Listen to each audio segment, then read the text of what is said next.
Okay, my name's Greg, and I'm going to be explaining a problem from the homework.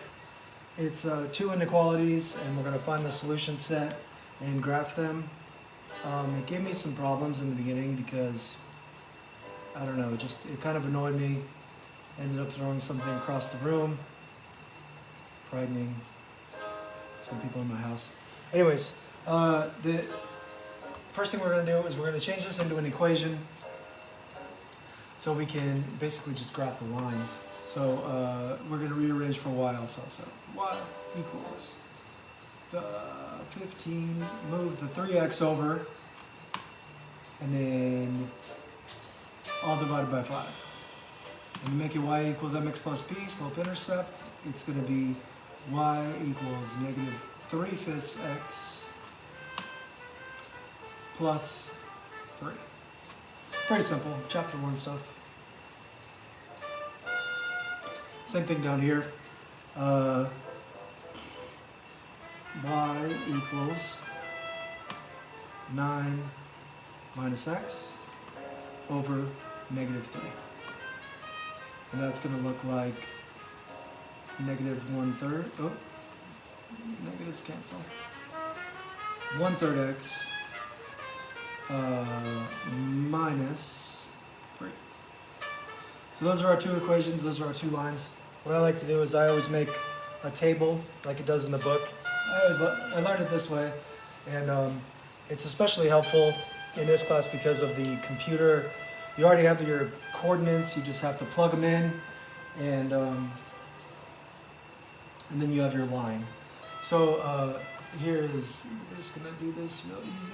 X and y, the first one is always the y-intercept. 0, 3 is y-intercept.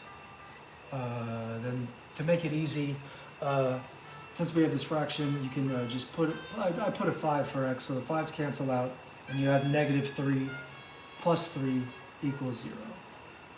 That was a 5 for x. That just gets rid of that fraction nonsense. You don't have to deal with all that. Same thing here. Y-intercept, and then your this one you just make it 3 to get rid of it, and that makes a 1 minus 3 is negative 2. Okay. So to graph these, we'll start with our green one. 0 and negative 3. 3 and 2. Now this graph, this line is going to be solid because we're dealing with greater than or equal to, or less than or equal to, and greater than or equal to. Now, for the other one, real quick, 0 and 3, 5 and 0. It looks like that's the intersection, but it's really not. It's just a bad graph. But you get the idea. The intersection's somewhere else. Some fraction. So, now we're going to move on to the shading. Now, something we did here that's a little tricky is that we divided by a negative 3. Now, you have to flip the sign when you do that. I didn't do it because we were dealing with the equal sign.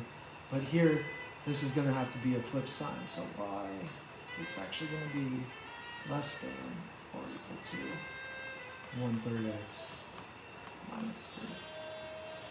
So this is the actual inequality that we need to represent. So you can tell that y is going to be less than all of this. So we're going to shade below the line.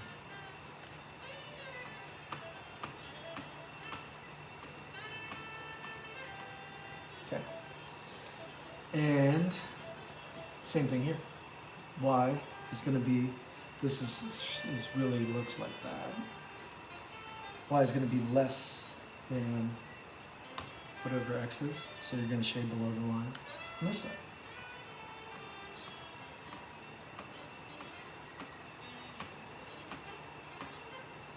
Okay, now you can see that the solution set is the area that looks like Christmas, the green and red together.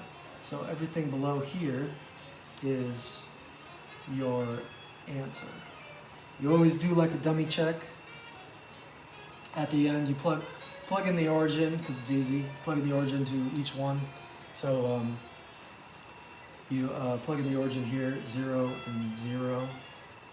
0 minus 0 is not greater than 9. So you know that it's false there for the green. And then for this one, I'll just use, what's a good one? Use 5, 5. So 5, 5. So this would be 25. This would be 15. Would give you 40. And so we know that is false for that dot there. And this one here was also false for that dot there. Okay, so that's it. So we did the dummy check. We know that we're in the right neighborhood for our shading, and everything here is the answer. So you drop the paint bucket on that little section, and you get an A. That's it. Thank you.